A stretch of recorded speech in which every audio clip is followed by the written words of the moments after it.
Good morning everyone. You all are welcomed again in the next video related to your paper 2.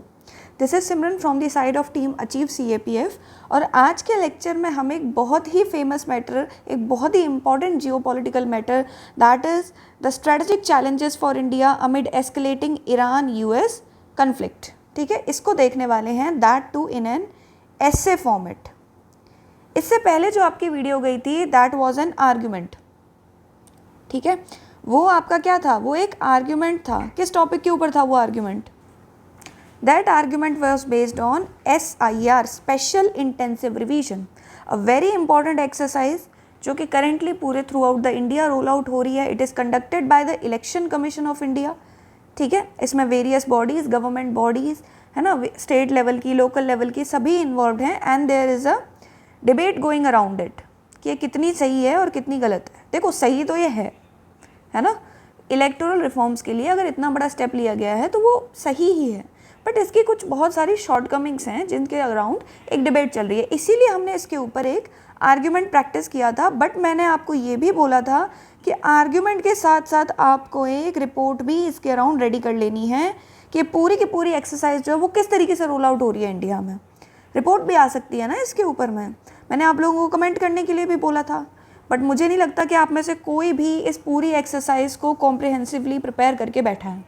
That's why none of you commented on the previous video. आप में से कुछ लोगों के comments में ये एक चीज़ हो रही थी कि मैम हम हिंदी वाले बच्चे हैं, हम लोग हिंदी में ऐसे लिखते हैं तो हमें इंग्लिश में आर्ग्यूमेंट एंड रिपोर्ट डील करने में we face lot of difficulty, है ना. तो कोई भी अगर ऐसी वीडियो बन सकती है जिससे कि ये मैटर रिजॉल्व हो जाए, तो देखो टीम अचीव CAPF इस मैटर को कंसिडर कर रही है फिलहाल, एंड इफ़ पॉसिबल, ठीक है, तो we will bring a video on it, है ना. अभी मैं ऐसे कोई अपने एंड से प्रॉमिस नहीं कर सकती इस चीज़ के ऊपर, बिकॉज हमें ये चीज़ देखनी पड़ेगी, है ना. हिंदी वाला मटेरियल बहुत ही कम है एक तो पहले से मार्केट में, ऊपर से पूरे पेपर 2 में सिर्फ आपके ऐसे ही हिंदी में आते हैं, बाकी पूरा इंग्लिश ही है वो, है ना. तो देखेंगे इस मैटर को, ठीक है. और आप लोग मुझे वीडियो में कमेंट करके ये भी बताया करो कि नेक्स्ट टॉपिक्स आप लोगों को अपने एंड से क्या चाहिए. एकदम म्यूट होके बैठ जाते हैं. वन मोर थिंग जो कि मैंने आपकी थोड़ी सी लास्ट वीडियो में नोटिस की, लास्ट वीडियो में नहीं, आई वुड से 2 दिन पहले नोटिस की, that is the fear around the CSE matter. ठीक है, जो आपका सिविल सर्विसेज का एग्ज़ाम हुआ है CSE प्री, है ना, ये फ़िलहाल जिस लेवल का आया है, ठीक है, ये जिस लेवल का आया है, इसको देखने के बाद आप में से काफ़ी बच्चों का फोकस जो है वो पेपर 2 से शिफ्ट होकर फिर से पेपर 1 पर चला गया है कि अब इसको और स्ट्रॉन्ग कैसे किया जाए, है ना. फोमो क्रिएट हो गया CAPF वो आपका CSE का एग्ज़ाम देखने के बाद. काफ़ी बच्चे मैसेजेस करके मेरे से भी पूछ रहे थे, मैम पेपर 1 कैसे अब हम अपना प्रिपेयर करें, सिविल सर्विसेज का प्री इस लेवल का आया, इतनी डिफ़िकल्टी वहाँ पे रही है ना. तो आप लोगों का जो फोकस है वो पेपर 2 से हट रहा है. देखो, इस मोमेंट पे ये नहीं होना चाहिए. CAPF वाले बच्चों को पेपर 1 और पेपर 2 को बैलेंस करके चलना है अपनी प्रिपरेशन में, और एग्जीक्यूशन भी एग्ज़ाम हॉल में उसी लेवल का होना चाहिए. ठीक है, वहाँ सिविल सर्विसेज का प्री अकेला, एक GS का पेपर, एक CSET के पेपर मैटर करते हैं. यहाँ आप दोनों में अच्छा परफॉर्म करोगे तो सिलेक्शन होना ही है ना. ठीक है, मैं मानती हूँ पेपर 1 की स्ट्रैटेजीज़ को थोड़ा रिकैलिब्रेट करने की ज़रूरत है, बट दैट डजंट मीन कि आप पेपर 2 से फोकस हटा दोगे. ठीक है, तो कम बैक टू पेपर 2, जितने भी बच्चों को डर लगा हुआ है इस वक्त में. ठीक है, तो आज की वीडियो में we are going to deal with this particular topic. हम ऐसे के फॉर्मेट में इसको देखेंगे. मैंने आप लोगों को पहले ही बताया हुआ है कि हम पहले एक छोटी सी ब्रेनस्टॉर्मिंग की एक्सरसाइज किया करेंगे. मैं आपको बताऊंगी पूरे ऐसे का स्केलेटन. मैंने काफ़ी बच्चों को देखा है पूरा मतलब पढ़ने के बाद, हालांकि कुछ बच्चे ऐसे हैं जो कोर्स में एनरोल होने के बाद, या फिर जो कोर्स में एनरोल नहीं है शायद वो भी, बट उनका मुझे आइडिया नहीं है कि स्टार्टिंग में वो लोग किस तरीके से लिखते थे और कितना ज़्यादा इम्प्रूवमेंट वो कर चुके हैं ओवर द टाइम. ठीक है, देखो, strategic challenges for India amid escalating Iran USA conflict. जब आप इस टॉपिक को इंट्रोड्यूस करोगे ना, तो स्ट्रैटेजिक चैलेंजेस फॉर इंडिया जो है ये आपकी मेन बॉडी रहेगी, ये वाला पोर्शन. ठीक है, ये पोर्शन मेन बॉडी रहेगी. मैं आपको अभी तरीका बता रही हूँ कि आपको टॉपिक को अप्रोच कैसे करना है. अदरवाइज़ क्या होता है, UPSC 2 टॉपिक्स को कनेक्ट करके पूछती है. कैसे? आपसे 2024 एंड 2025 में कुछ टॉपिक्स इस तरीके से पूछे गए हैं, global piece and national defence budget. 2 चीज़ें कनेक्ट करके, तो यहाँ पे भी 2 चीज़ें कनेक्टेड ही हैं.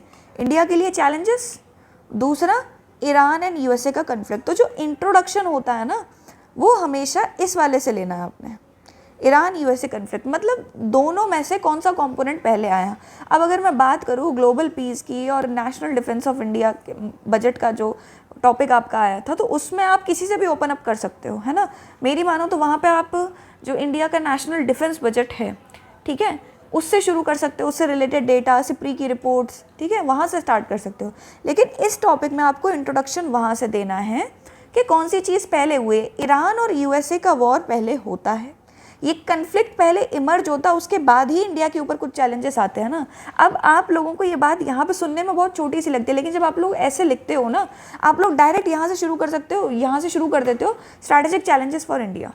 तो ये नहीं होना चाहिए, ठीक है। आपके ऐसे में ये प्रॉब्लम नहीं होनी चाहिए कि आप डायरेक्टली यहाँ से शुरू कर दे रहे हो। पहले बता तो दो इंट्रो में कि कन्फ्लिक्ट क्या है, कैसे कन्फ्लिक्ट हुआ, कहाँ से शुरू हुआ, क्या मैटर है। एक छोटे से पैराग्राफ में पूरा मैटर बताओ पहले, फिर एक कनेक्टिंग लाइन डालो, ठीक है। तो यहाँ पे आप किसी भी तरीके से इंट्रोड्यूस कर सकते हो। हालांकि मैं तो यहाँ पे ये जो कन्फ्लिक्ट है इसी को थोड़ा सा एक्सप्लेन करते हुए, सिचुएशन को बताते हुए इंट्रोडक्शन दूंगी। मेरे हिसाब से वही अप्रोप्रिएट है क्योंकि टॉपिक की डिमांड है ना। फरवरी में आपका फरवरी 2026 से ये कन्फ्लिक्ट स्टार्ट हुआ था, ठीक है। यहाँ से कन्फ्लिक्ट आपका शुरू होता है, अभी ये और एस्केलेट हो रहा है, ठीक है। और किस तरीके से क्या क्या हुआ था इस कन्फ्लिक्ट के अंडर, ये आपका इंट्रोडक्शन रहेगा, ठीक है। इसमें क्या क्या इन्फॉर्मेशन डालोगे, कौन से मेजर साइट्स अटैक हुए हैं। आपको साइट्स के नाम याद नहीं है, कोई बात नहीं, आपको ये तो पता है कि मिलिट्री साइट है ना, आपकी जो पॉलिटिकल बॉडीज़ थी, पॉलिटिकल हेड्स थे, उनको टारगेट किया गया, न्यूक्लियर फैसिलिटीज़ को टारगेट किया गया, है ना। ये लिख सकते हो आप अपने एंड से, ठीक है। ऑपरेशन आपका यहाँ पे एक ऑपरेशन है, ऑपरेशन इपिक फरी, ठीक है। इस ऑपरेशन का नाम मेंशन कर सकते हो, भूल भी जाते हो तो ठीक है, कोई बात नहीं, नॉट एन इशू, ठीक है। जब बात आती है बॉडी की, वहाँ आप बताओगे स्ट्रैटेजिक चैलेंजेस फॉर इंडिया। सबसे पहले ये ब्रेनस्टॉर्म करोगे क्या क्या चैलेंजेस है। एक चैलेंज तो हमें ऑब्वियसली दिख रहा है, वो है आपका ऑयल एंड फ्यूल क्राइसिस, ठीक है। ऑयल एंड फ्यूल का क्राइसिस जो है ये हमें क्लियरली विजिबल है, और कोई मैटर नहीं है। डिप्लोमेटिक चैलेंजेस भी तो है ना, इंडिया को दोनों चीज़ें बैलेंस करनी है। एक तरफ हमारे ईरान के साथ ट्रेडिशनल टाइज हैं, तो दूसरी तरफ हमारे यूएस के साथ स्ट्रैटेजिक टाइज हैं, ठीक है, इंडो पैसिफिक जैसे मैटर्स पर। तो these things need to be balanced, है ना। तो diplomatic pressure is there.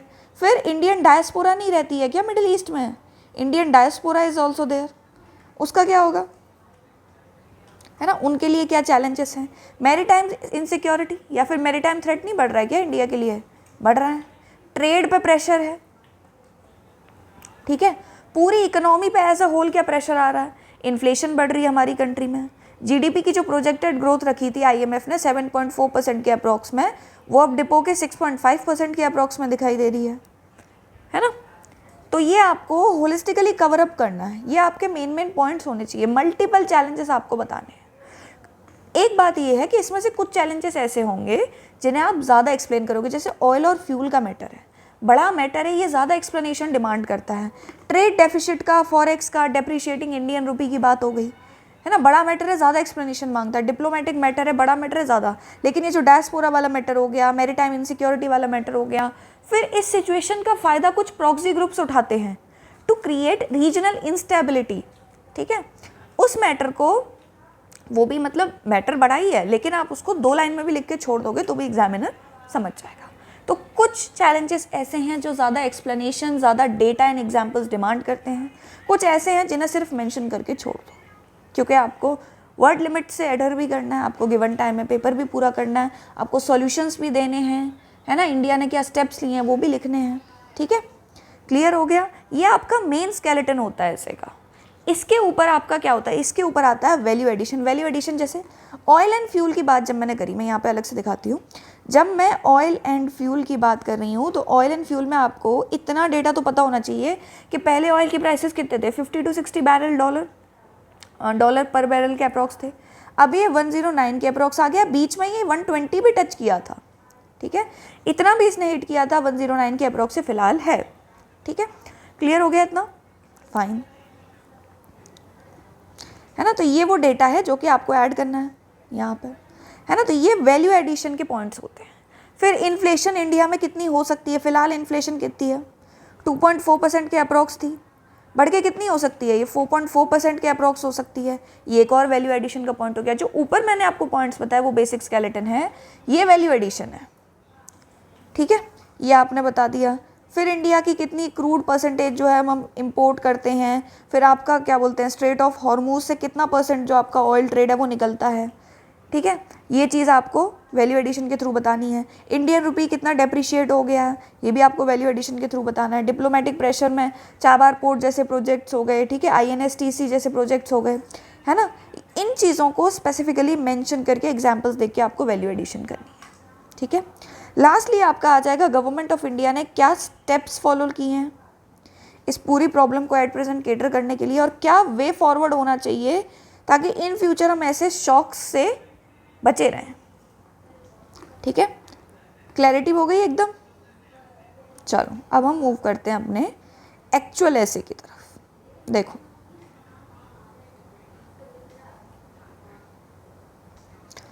Wait for a while. See strategic challenges for India amid escalating Iran-US conflict,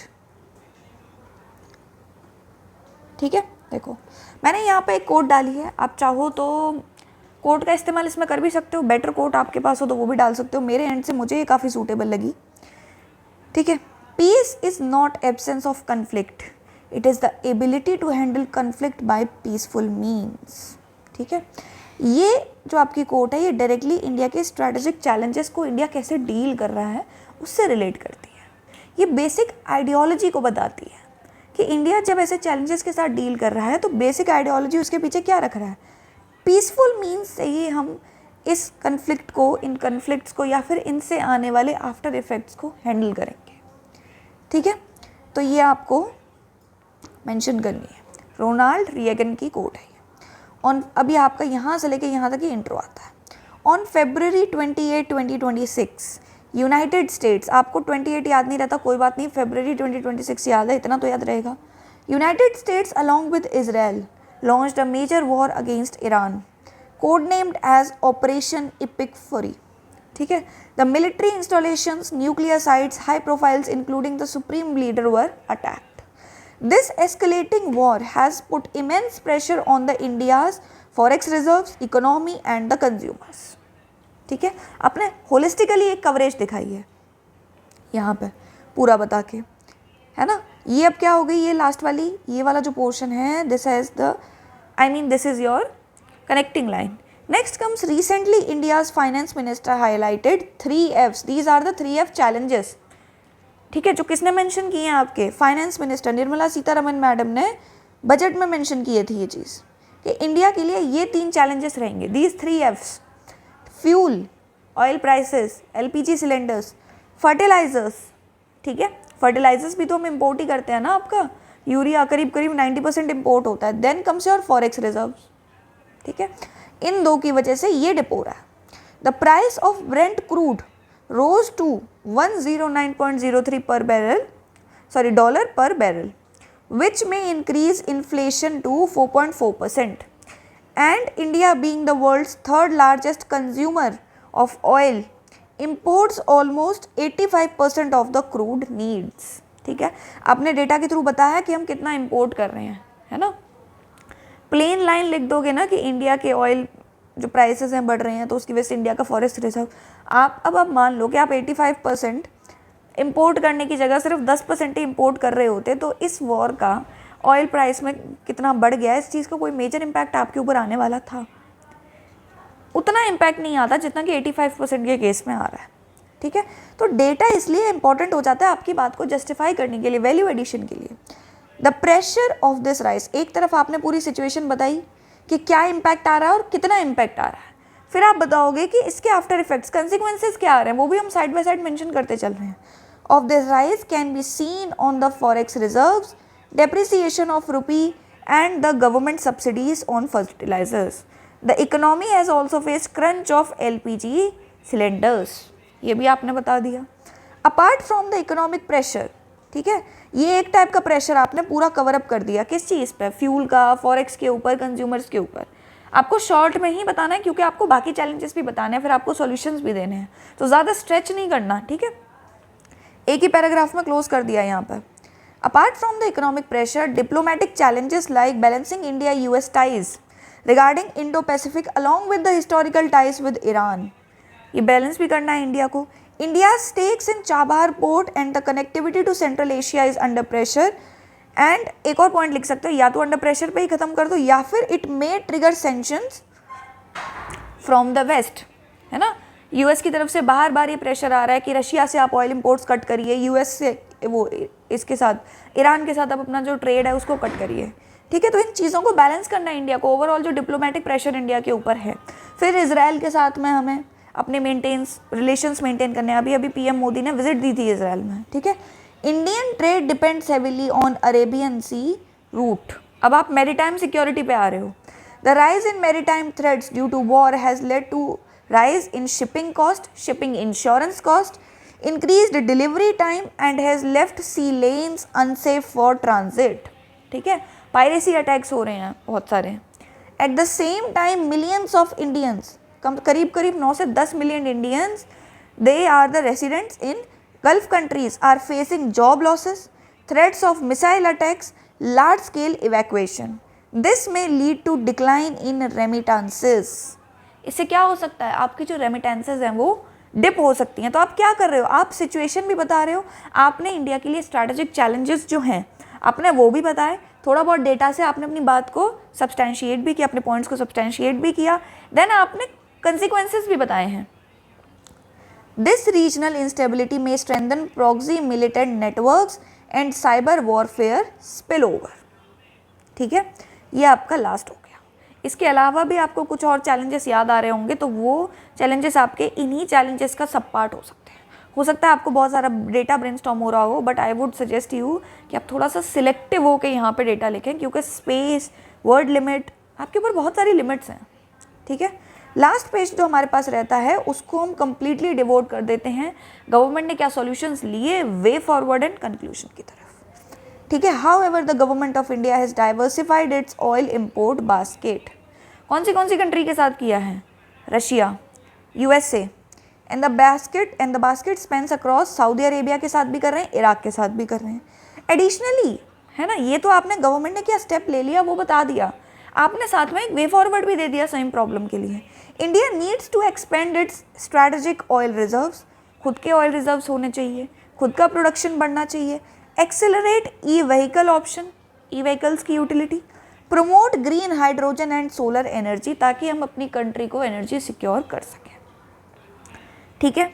चाहो तो इसमें एक और पॉइंट ऐड कर सकते हो, that is regarding rare earth elements. देखो, रेयर अर्थ एलिमेंट्स और क्रिटिकल मिनरल्स के ऊपर जब हमने आपको लिस्ट दी थी, तो आपको रिपोर्ट्स की जो लिस्ट दी गई है ना, उसमें रेयर अर्थ और क्रिटिकल मिनरल्स के ऊपर, rare earth and critical minerals के ऊपर आपको एक रिपोर्ट का टॉपिक दिया गया है ना।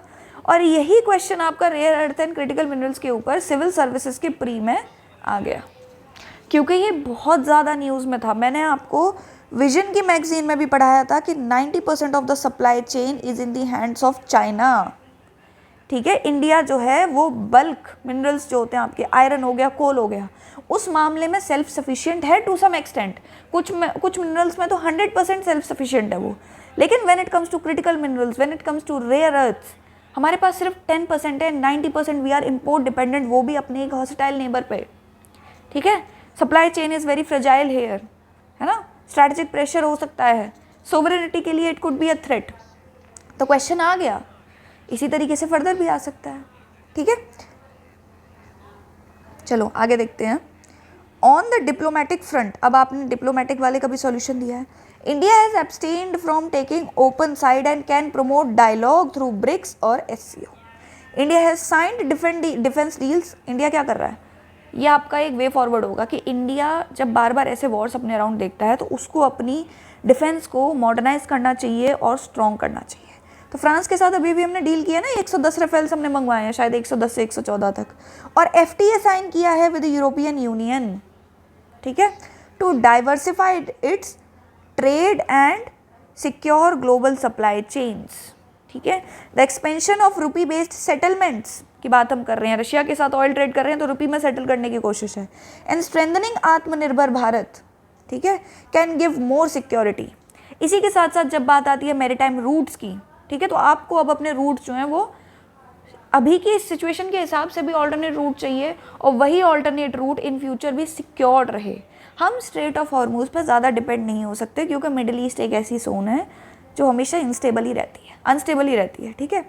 INST है ना, international north south trade corridor and coordination with central Asian countries can secure alternate roots. Last में आप एक छोटा सा कंक्लूजन लिख सकते हो, चाहो तो कंक्लूजन को बड़ा भी कर सकते हो। Hence the goal is not merely survival but the comeback as a self reliant and influential global power. हमारा जो गोल है वो फिलहाल मियर सर्वाइवल नहीं है, क्या है, there should be a comeback as a self reliant country and India is aspiring to become a global power, ठीक है।